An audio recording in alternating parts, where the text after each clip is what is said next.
warahmatullahi wabarakatuh. Salam sejahtera bagi kita semua. Perkenalkan, nama saya Yeni Muhliawati, guru bimbingan dan konseling di SMP Muhammadiyah II Yogyakarta. Sebagai guru BK di sekolah ini, saya sangat tertantang karena memiliki peserta didik dengan latar belakang sosial, budaya, dan ekonomi yang beraneka ragam. Kondisi ini tentunya menuntut kreativitas dan inovasi dalam membuat program-program layanan bimbingan dan konseling. Merujuk kepada tugas pokok guru bimbingan dan konseling, yaitu tercapainya tujuan pendidikan nasional dan khususnya membantu peserta didik dalam mencapai perkembangan diri yang optimal, mandiri, sukses, sejahtera, dan bahagia dalam kehidupannya, maka perlunya melakukan kolaborasi yang sinergitas kerja antara guru BK, guru mata pelajaran, pimpinan sekolah, karyawan, orang tua, dan pihak lain yang dapat membantu pengembangan peserta didik secara utuh dan optimal dalam bidang pribadi, sosial, belajar, dan karir. Program pencegahan dan penanganan kekerasan di sekolah adalah salah satu bentuk layanan bimbingan dan konseling yang inspiratif. Terbentuknya program ini dilandasi oleh keinginan untuk menciptakan lingkungan sekolah yang nyaman dan aman, sehingga pembelajaran bisa berlangsung secara optimal.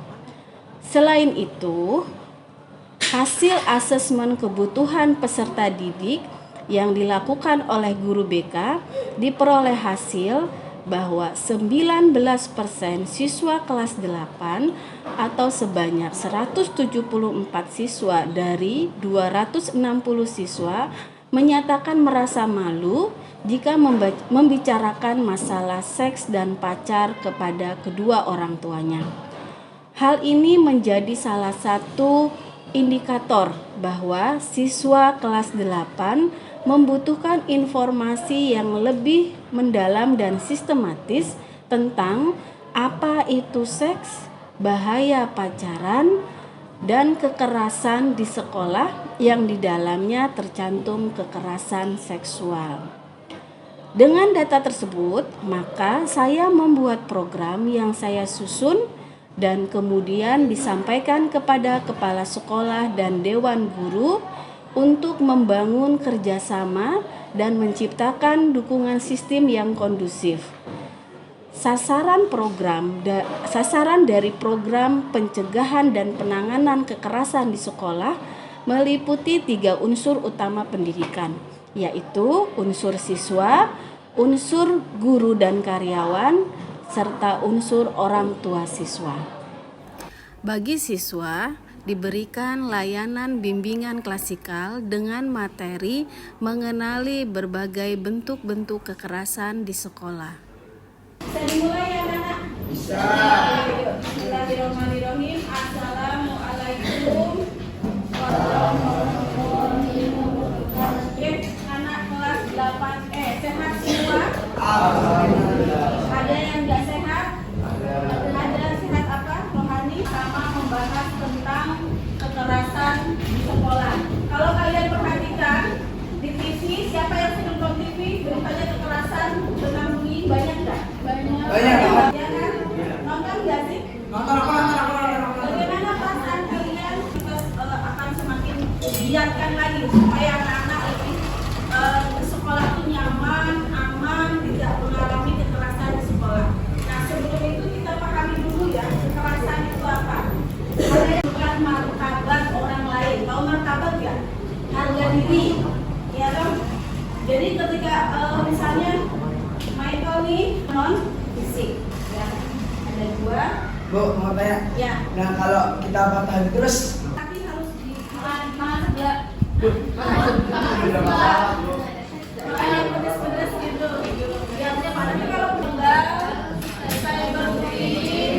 Ada mengejek, mengolok-olok ya. Intimidasi.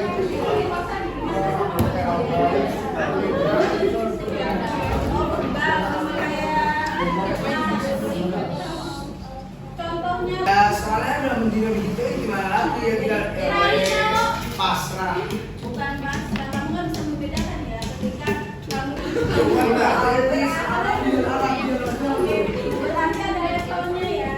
Selama itu masih kondisinya aman, kamu juga akan selalu terlindungi.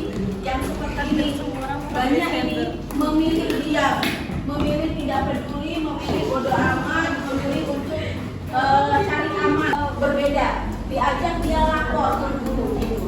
Caranya begitu. Jadi jangan jadi orang yang cuma menyaksikan, gitu ya.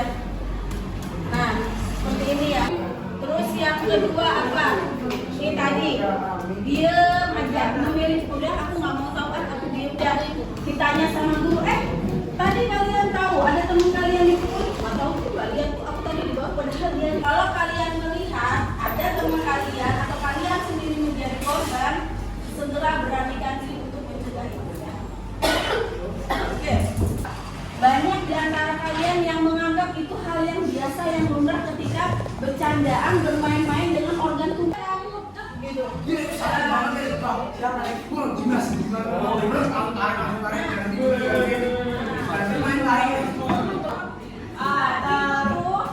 itu sudah masuk ke kekerasan seksual. Nah, kalau kalian menjadikan itu kebiasaan kekerasan seksual, dan jika itu nanti kalian dijadikan kebiasaan yang buruk, yang seperti diterus-teruskan, kalian akan mengalami sesuatu yang harus dihindari.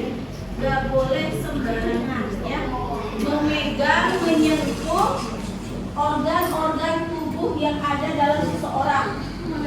Ya, kalian pesan foto-foto yang bertalian dengan seksual. Siapa yang kalau di dalam grup atau chat pribadi ngirimin foto, kecuali malaikat Jibril takut ada ya.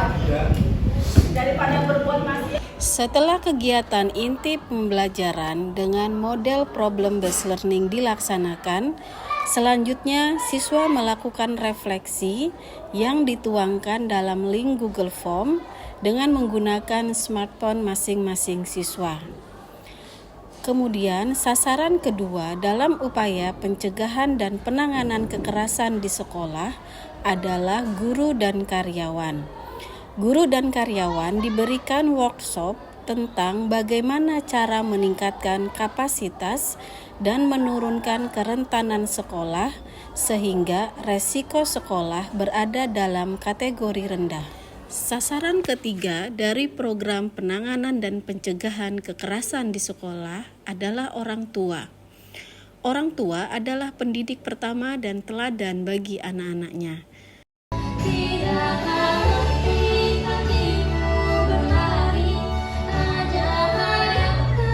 Syukur marilah kita panjatkan kepada Allah Subhanahu wa taala yang oleh Ananda Pedia Alia Rafifah dan Nadia Kartika Dewi warahmatullahi wabarakatuh.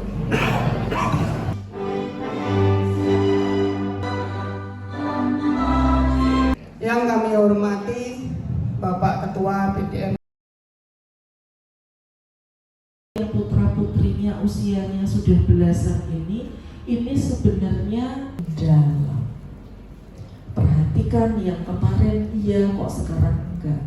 Kemarin walaupun apa yang dia tuntut belum tentu saya bisa. Kami berikan workshop tentang bagaimana mengurangi kerentanan yang ada di sekolah. Salah satu kerentanan adalah kekerasan ini. Jadi